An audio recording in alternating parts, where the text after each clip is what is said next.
Fuerzas Armadas y de Orden han actuado en el día de hoy solo bajo la inspiración patriótica.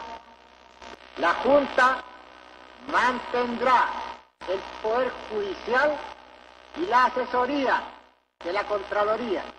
Las cámaras quedarán en receso hasta nueva hora.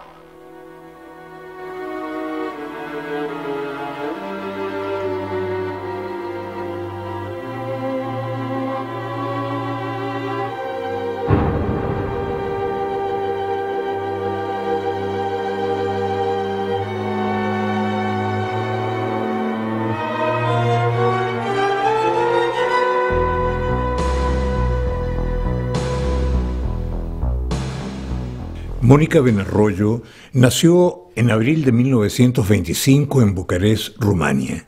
Era hija de diplomáticos iraníes. Sus primeros 25 años lo vivió en esa ciudad en condiciones muy acomodadas. En 1953 cayó el gobierno iraní y sus vidas sufrieron un cambio radical. Toda la familia emigra, primero a Francia e Italia y luego llegan a Uruguay. Recibió una muy buena educación.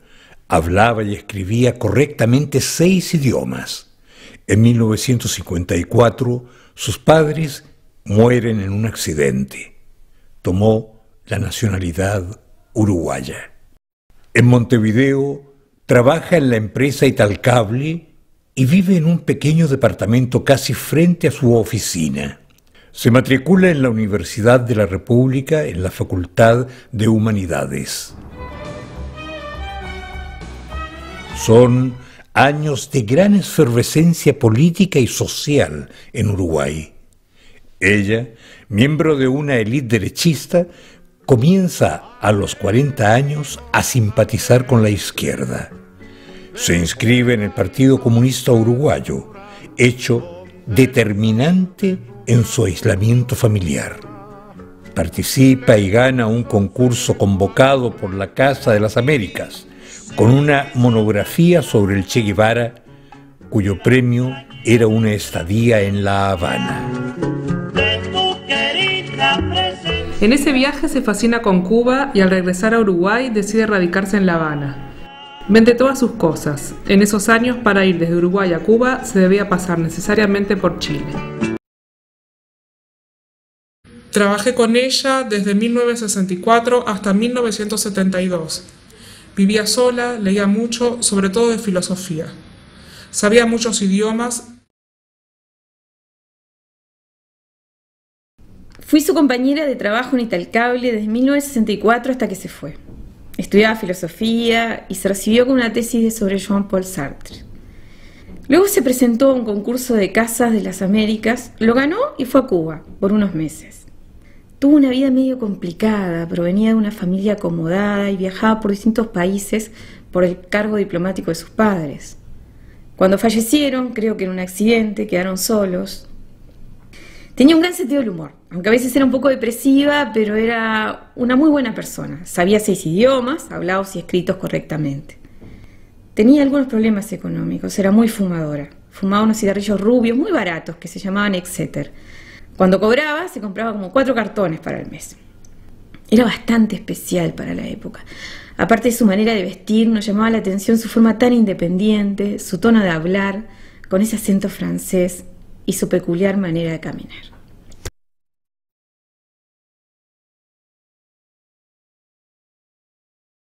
Estimados amigos, efectivamente, Mónica Benarroyo fue alumna mía, aproximadamente entre los años 1966 y 1968. Preparó una monografía sobre los escritos de Heidegger, que versan sobre el arte. Tuvimos en ese periodo numerosas entrevistas, puesto que discutí mucho sucesivas redacciones.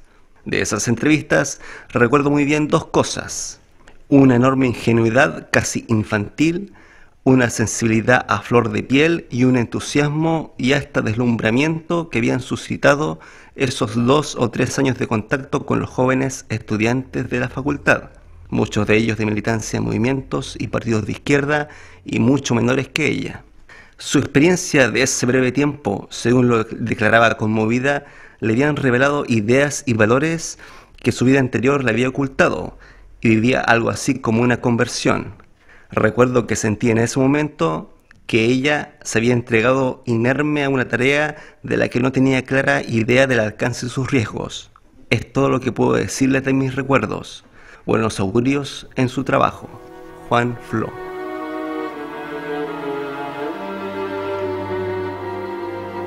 Los primeros indicios de que Mónica podía haber sido detenida por motivos políticos, presuntamente por Tupamara, los tuvimos en 2005, en un documento de la Embajada de Uruguay en Chile que consignaba su arresto. Consulté a muchas personas y llegué a la conclusión que no podía pertenecer a esa organización. Un colega descubrió en los archivos de la inteligencia policial una ficha suya donde se consignaba su pertenencia al Partido Comunista Uruguayo, lo que fue confirmado con varios testimonios. Según sus conocidos, su vinculación con el partido no llegó jamás a un nivel de militancia activa. La única imagen que circula en internet la envié yo en 2006, facilitada por los familiares. En la biblioteca de mi facultad, los funcionarios encontraron la tesina con la cual concluyó su carrera. Si no recuerdo mal, era sobre Sartre. Fue entregada a la familia en una pequeña ceremonia. Sus hermanos, ya octogenarios, han pedido elaborar su dolor en silencio. Viaja primero a Buenos Aires y luego sigue a Santiago. Se aloja en la casa del maestro. Luego viaja a Arica.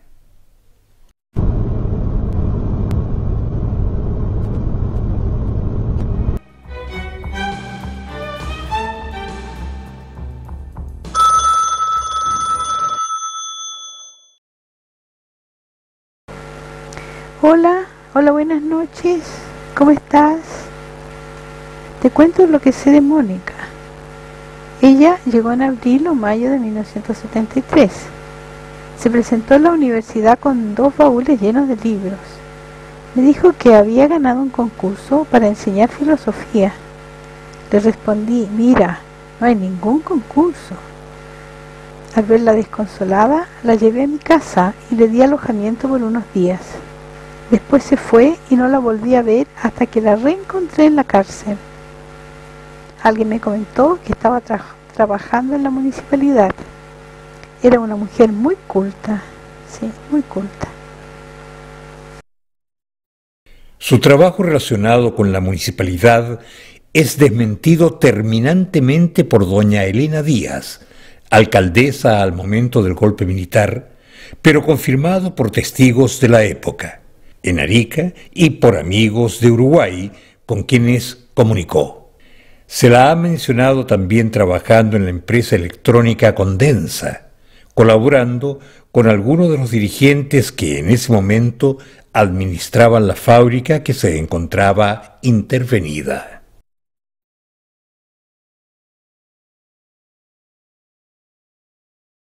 A mí me llevaron a la cárcel. Fui la tercera presa política recluida. Después llegamos a ser como 15. Mónica estuvo 2 o 4 días. Después la fueron a buscar y pensamos que la iban a liberar. Nosotras protestamos porque creíamos que estaban liberando porque era extranjera. Se la llevaron en pleno día. Ella conversaba con quien quería oírla, pero había un clima de sospecha y desconfianza que limitaba el contacto. Creíamos que su nombre no era el verdadero, que era una chapa.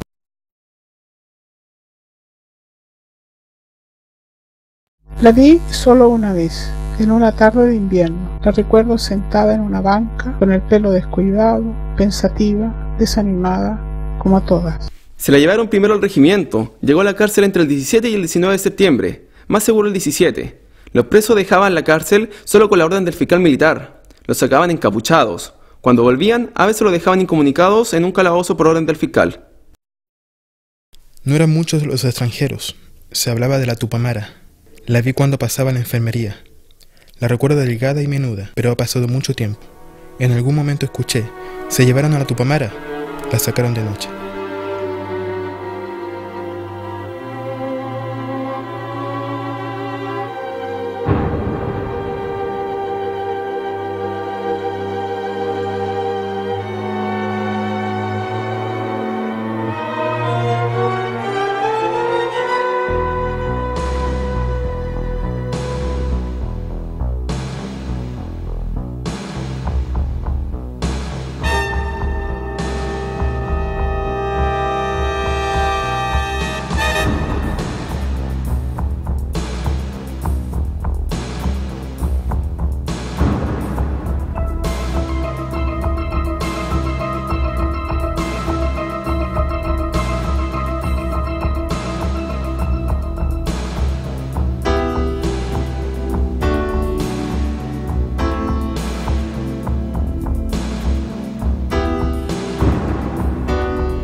La investigación judicial es sobreseída temporalmente por falta de indicios que permitan identificar los culpables.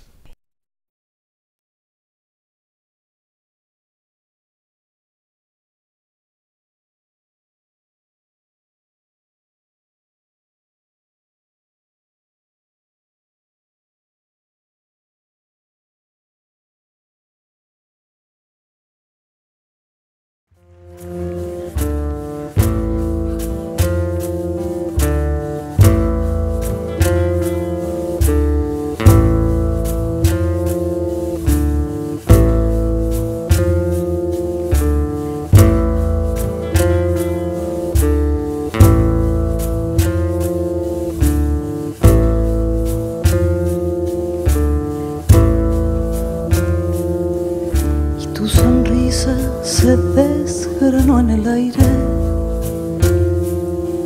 brilló en el plata, desafiando el sol. Busqué tus ojos en cada mirada y tu voz en el silencio de mi habitación. Y no hay medidas en espacio y tiempo, menos caminos que te traigan hasta mí. Queda la duda entrelazada, la esperanza, contemplando una llamada que me haga revivir. Ausente, ahora me dicen que es ausente. Tu futuro, mi presente, y el pasado que nos queda por vivir. Ausente, algo más triste que la muerte, respuesta absurda de la gente, porque al fin hay